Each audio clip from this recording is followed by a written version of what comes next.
Olá, tudo bem? Sou aqui de novo, Thiago Buenano, e na palestra de hoje quero compartilhar com você os 10 benefícios de padronizar o projeto FTTH no AutoCAD. Então, quero compartilhar, conversar na palestra de hoje com donos de provedores que estão em busca de uma infraestrutura melhor para suas empresas, né, de um projeto preciso para investir. E também quero conversar com projetistas que querem entender um pouco mais sobre o passo a passo do desenvolvimento de projetos, tá? E no final, eu vou compartilhar com você os 10 benefícios para que você possa entender o quanto é necessário a gente ter um projeto organizado e feito com alta qualidade, né? Para que a gente possa implementar ele na prática, tá legal? Então, vou compartilhar aqui a tela com você. Como eu falei, os 10 benefícios aí de padronizar o projeto FTTH, tá? O cenário de quem faz investimento em projeto FTTH hoje. Eu trouxe dois cenários básicos aqui, né, relacionado a donos de provedores. A gente tem o primeiro cenário, né, empresários que não têm dinheiro suficiente para errar, né, e preferem ter um mapa que indique qual a melhor rota, quantas fibras utilizar no cabo e onde colocar as caixas no projeto. A gente tem um primeiro cenário de empresários que estão em busca de projeto de fibra ótica. Por quê? Porque ele não quer jogar dinheiro fora, né? Ele não quer investir aleatoriamente ali na infraestrutura sem saber o que vai utilizar. Então, esses empresários aí provavelmente estão começando bem certo, né, os seus investimentos, né, dando um passo inicial na elaboração do projeto. O cenário 2 aí, donos de provedores que saíram lançando redes aleatoriamente e faltou portas HP suficiente para atender a demanda local e agora estão querendo fazer projetos mais precisos. Ou seja, tem muitas empresas, né, que devido à demanda, à necessidade local, né, empresários que foram comprando materiais aleatoriamente, estendendo fibra nas cidades aleatoriamente devido à grande demanda para poder atender mais rápido os clientes e crescer também, né? Obviamente, crescer mais rápido também, mas por muitas vezes falta portas suficientes para poder atender novos clientes, né? E aí fica aquela desordem, né? Aquela desorganização, né? No dia a dia, né, na rotina do provedor, por conta de não ter uma rede devidamente padronizada, né? Então, esses dois cenários aí, os donos de provedores, eles, digamos que têm o mesmo problema, né? Que é não saber como padronizar o projeto de fibra ótica, tá? Então, nesse cenário, se encontra até mesmo aquele provedor que está começando ou aquele provedor que já está há alguns anos no mercado, mas nunca investiu numa demanda de um projeto devidamente elaborado, né? Sempre entendeu que investir em um projeto devidamente padronizado tem um custo, né? E para eles, por muitas vezes, esse custo não estava dentro do orçamento para poder investir, tá? Mas eu quero ir mais além, mostrar para você como a gente faz hoje, né? Como a gente desenvolve projeto para que você possa ter mais confiança na hora de investir, né? Num projeto preciso, tá? Então, tem muitos empresários, né? Muitos provedores que nos procuram com a seguinte dúvida, né? As seguintes dúvidas: qual é a melhor rota para o meu projeto? Às vezes, quando a gente vai colocar a mão na massa ali para poder elaborar o projeto, fica a dúvida, né? Se pega uma rua A, se pega uma rua B, se vai pela uma principal, se não vai, qual é a rua que entra, né? E aí nasce a necessidade de entender um pouco mais sobre as demandas de projeto, né? Outra dúvida que tem é quantas fibras utilizar no cabo. Essa é uma dúvida que muitas pessoas têm, devido não saber o passo a passo do desenvolvimento do projeto. A dúvida sobre quantas fibras utilizar no cabo, a gente vai sanar ela a partir do momento que a gente já alocou todas as demandas de caixa no projeto, né? E aí a gente já definiu as rotas de cabo também, e depois a gente vai fazer a demanda, né, distribuir as demandas de fibras para cada trecho do projeto, tá? Então, depois que eu coloco as caixas em cada área, em cada região do projeto, defino as rotas, aí sim que eu vou contar quantas fibras eu vou precisar em cada trecho, em cada rua do projeto, tá legal? Onde posicionar as caixas no projeto? Muita gente faz, assim como eu já projetei dessa maneira, estipula uma demanda local por base de dados no IBGE, né? Segundo as informações do IBGE, outras fontes de dados, de quantas pessoas moram naquela determinada rua ou quantas residências tem naquela rua, mas não é tão preciso do que você fazer a contagem, né?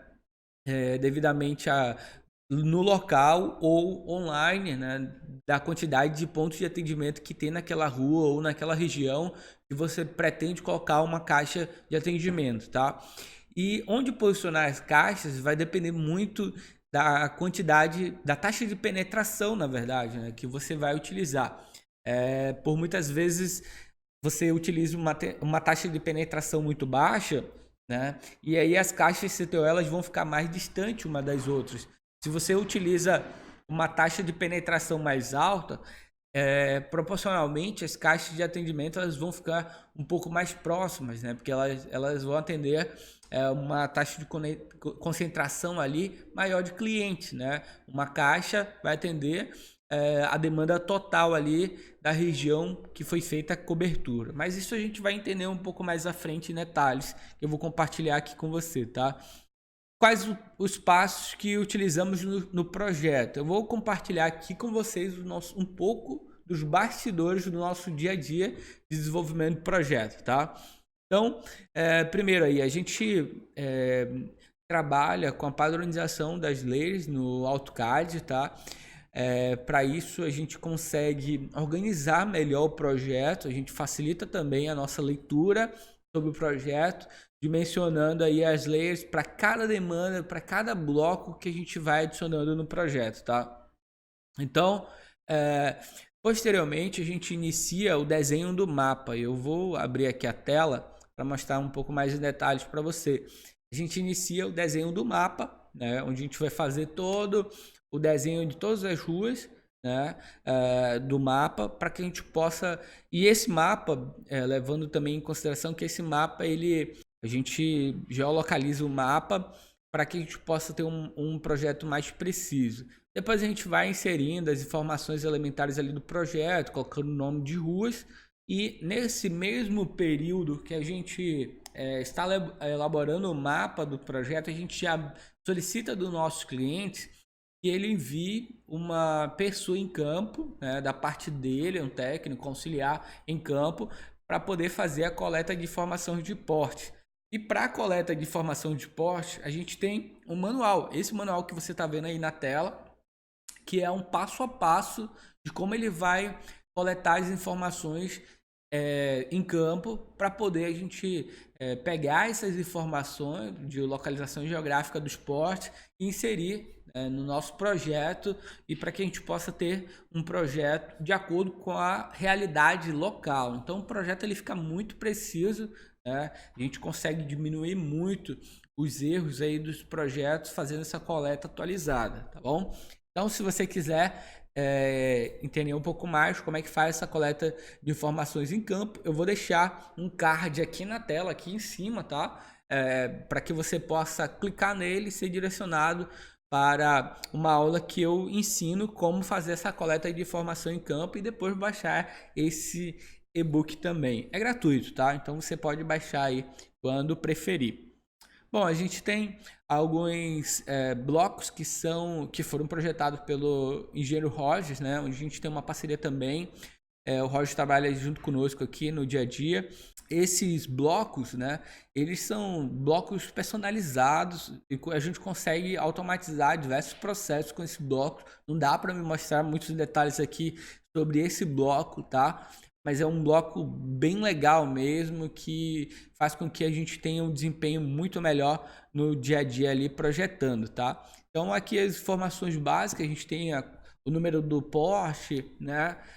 O número do bloco, a gente também vai ter altura e resistência do porte, tá? E aí você já vê aí o tipo do poste também, né? Que é um duplo T. No caso, a gente chama esse daí de DT, né? Que a face dele é virada para a rua, tá legal? E aí a gente tem a quantidade de cabos existente no trecho também, tá? Que cabos de fibra ótica já tem no local. E a orientação geográfica do poste, né? Em qual ponto ele se encontra. Bacana? Posteriormente, a gente vai determinar o local da OLT, né? Isso é feito segundo as informações que o cliente nos passa. A gente vai traçar, né, esse local onde que vai ficar a OLT para depois ir inserindo, né, as caixas, os blocos de poste no projeto, perdão, tá? Depois que a gente insere os blocos de poste, a gente também vai mapear, né, os potenciais pontos de atendimento, né, potenciais clientes de toda a região. Isso daí é feito em paralelo, tá bom? A gente faz o mapeamento de todas as edificações, a gente faz, mapeia o que é edificação, o que é um terreno baldio, se for necessário. A gente pode mapear também o que é um prédio, né, um local onde tenha casas germinadas ou um prédio mesmo que tenha vários apartamentos também, tá legal? Então a gente faz todo esse mapeamento para poder a gente conseguir fazer um projeto mais preciso, tá legal? E aí, como eu falei, a gente vai inserir os portes no projeto, né, depois que a gente coloca as edificações, bacana? E os projetos são importados para o AutoCAD. Depois que a gente faz o mapeamento em campo, a gente salva esse arquivo numa planilha, faz o tratamento desse arquivo na planilha e importa automaticamente, né, através da nossa ferramenta do CAD Fiber para o projeto que a gente está trabalhando, tá? Então, todos os portes ele vai cair bem próximo mesmo do local no mapa, se o mapa tiver georreferenciado, obviamente, né? Aonde foi coletado lá em campo. Então a gente consegue agilizar muito o tempo de desenvolvimento do projeto, colocando todos os blocos de porte automaticamente. Depois que a gente faz isso, a gente vai determinar onde que vai ser as áreas de cobertura, né? A área de cobertura das CTOs. E aí um detalhe da área de cobertura aqui da CTO, a gente conta de acordo com o que foi mapeado ali, né, de taxa de penetração, de cobertura, a quantidade de clientes para cada caixa. Por exemplo, aqui a gente tem 1, 2, 3, 4, 5, 6, 7, 8, 9, 10, 11, 12. São 12 edificações para essa cobertura aqui, onde vai ficar uma caixa, tá? E assim a gente vai mapeando cada área de cobertura para cada caixa. Com isso a gente tem um projeto muito preciso, né, onde a gente vai bater de acordo com a taxa de penetração, legal? E aí a gente vai fazer inserir as caixas de terminação ópticas, né, que é as caixas CTOs do projeto, tá? A gente vai inserir também as caixas de emenda primária, que são as caixas CEP, que a gente chama, as caixas de distribuição do projeto, bacana? Olha os ícones como é que fica, tudo bem personalizado, tá legal? E depois a gente vai inserir as ferragens no projeto, né, onde a gente coloca as passagens e as ancoragens duplas, tá? Onde tem necessidade no projeto. Aqui, nesse caso, a CTO ela está ancorando aí uma ancoragem dupla para os dois lados. Legal? O cabo que vem do lado esquerdo e o cabo que vai para o lado esquerdo aí ela está ancorando. Bacana? É só um exemplo aí de como é que fica no dia a dia. Bom, e de acordo com a necessidade do projeto, a gente vai inserindo também a cordoalha no projeto. Então, todos esses detalhes no projeto vai nos permitir ter acesso aos benefícios que eu vou compartilhar com você logo mais, tá? E o padrão de nomenclatura que eu quero compartilhar aqui com vocês, né? Muita gente me pergunta qual é o padrão de nomenclatura que a gente utiliza. Para as caixas CEP, a gente determina... deixa eu só verificar se... Acho que tá aparecendo aqui a minha câmera. E... para as caixas CEP, a gente coloca 3 números, tá? Geralmente aí vai 001, 002 e assim sucessivamente, tá? CEP.001, CEP.002 e assim vai, tá? Para as caixas CTOs, a gente coloca o nome CTO, o número da CEP nessa primeira casa aqui, número do segmento, que é o cabo que ela foi instalado, né? E o número da, perdão, deixa eu corrigir aqui, e o número da CTO aqui, tá? E o número da CTO no segmento. Por exemplo, a gente tem um cabo saindo da CEP que liga duas caixas CTO. Então vai ser a CEP 001, segmento 01, CTO 01.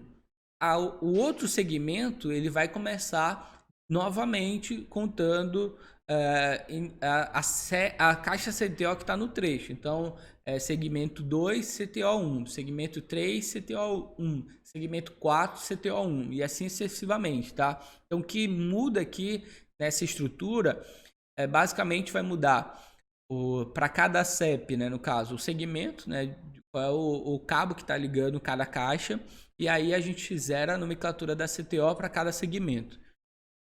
CDOI, as CDOIs é o seguinte, a gente tem o número da CEP, o número do segmento, o número da CDOI que está no segmento e quantidade de fibras utilizadas, né, quantidade de fibras ativas ali para aquela CDOI. Qual é a CDOI no projeto, pessoal? CDOI é a caixa que fica num edifício, num prédio que fica interno, tá? Que é a caixa de distribuição óptica interna, legal? E aí, o padrão de nomenclatura que a gente utiliza, tipos de cabo para rede secundária e distribuição, a gente utiliza um cabo tracejado, como você pode ver aí, e aí a gente tem cabo azul para fibra 2, cabo verde para fibra 4, cabo vermelho tracejado para fibra de 6, cabo tracejado amarelo para fibra de 12 FO, tá legal? Cabo de 12 FO. Tipos de cabos para a rede primária alimentadora, e aí a gente vai utilizando da mesma forma. Cabo sem o tracejado, né? Cabo linha sem o tracejado, que é a linha rosa para cabos de 6 FO, linha lilás para cabos de 12, linha marrom para cabos de 24, linha laranja para cabo de 36, amarelo para cabo de 48, azul ciano para cabo de 72, lilás para... Isso daí é mais um rosa, mais, digamos que mais escuro aí, né? Para cabos de 144. Essa é a nossa nomenclatura padrão, tá? Que a gente utiliza no dia a dia do nosso projeto.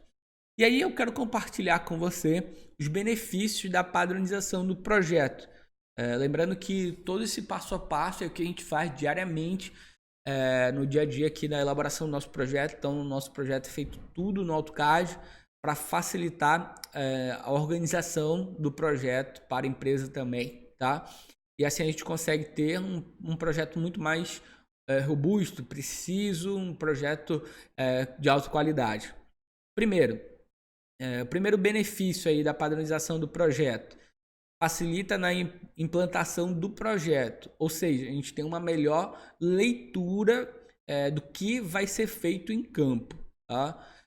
Segundo benefício: acelera o tempo de construção da rede. Por quê? Porque já foi tudo determinado de acordo com a realidade local, se foi feita a coleta de informação dos portos, se foi mapeado as edificações direitinho, tá? Diminui os gastos com materiais e equipamentos desnecessários, ou seja, a gente tem maior precisão na hora que for comprar os equipamentos também, tá? Com isso você não compra equipamentos de mais ou de menos. Redução dos custos operacionais, e aí está envolvido toda a área de manutenção. Reduz o tempo de resolução dos problemas da rede.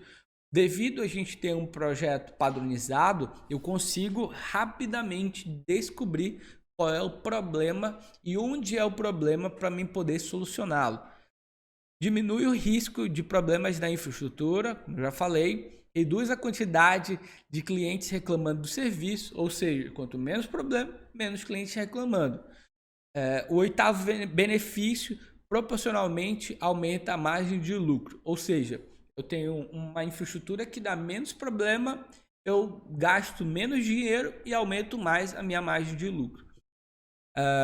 Passo benefício 9 aí, né? O nono benefício, a confiabilidade do serviço aumenta a satisfação do cliente, ou seja, eu tenho uma infraestrutura que dá menos problema, eu tenho um serviço que está mais ativo e tenho mais clientes satisfeitos.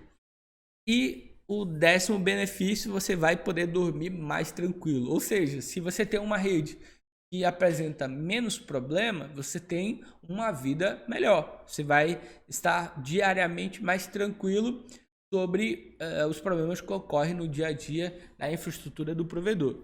Legal? Então, esses são os 10 benefícios para que você possa ter uma infraestrutura, né, mais robusta e um projeto padronizado, um projeto onde vai te trazer o melhor desempenho, né, do seu provedor de internet também, tá legal? Então, se você quiser entender melhor como é que a gente desenvolve esses projetos, a gente tem um treinamento que é o Expert em Projetos FTTH no AutoCAD, onde eu vou te ensinar o passo a passo na prática de como a gente desenvolve no dia a dia para nossas consultorias. É só você clicar no link que está aqui abaixo e fazer reservar a sua vaga no nosso treinamento também, tá? Agora tem um outro cenário de pessoas onde precisam do projeto, que a gente desenvolva o projeto, né? Que a gente desenvolva todo esse espaço aí que eu compartilhei com você, tá? E aí eu vou deixar o link aqui abaixo também para que você possa fazer a sua aplicação. Eu não tenho muitas vagas, né, no mês para fechar de projeto, devido a nossa equipe não ser tão grande, e aí a gente seleciona mais os projetos que a gente vai desenvolver. Então, se você quiser se tornar um de nossos parceiros, né, onde a gente possa estar implementando os projetos, né, para o seu provedor, clica no botão que vai ter aqui abaixo, né, no link que vai ter aqui abaixo, para que você possa reservar a sua vaga e para que a gente possa estar implementando projetos de fibra ótica para você também, tá legal? Essa consultoria ela se chama Primeiros Passos em Projetos FTTH, e eu vou ficar muito feliz de poder colaborar aí para o crescimento e desenvolvimento da sua área de projetos, né, e de engenharia do seu provedor também, tá legal? Então é isso, eu fico por aqui e a gente se vê no próximo vídeo. Um grande abraço e tchau, tchau, até mais.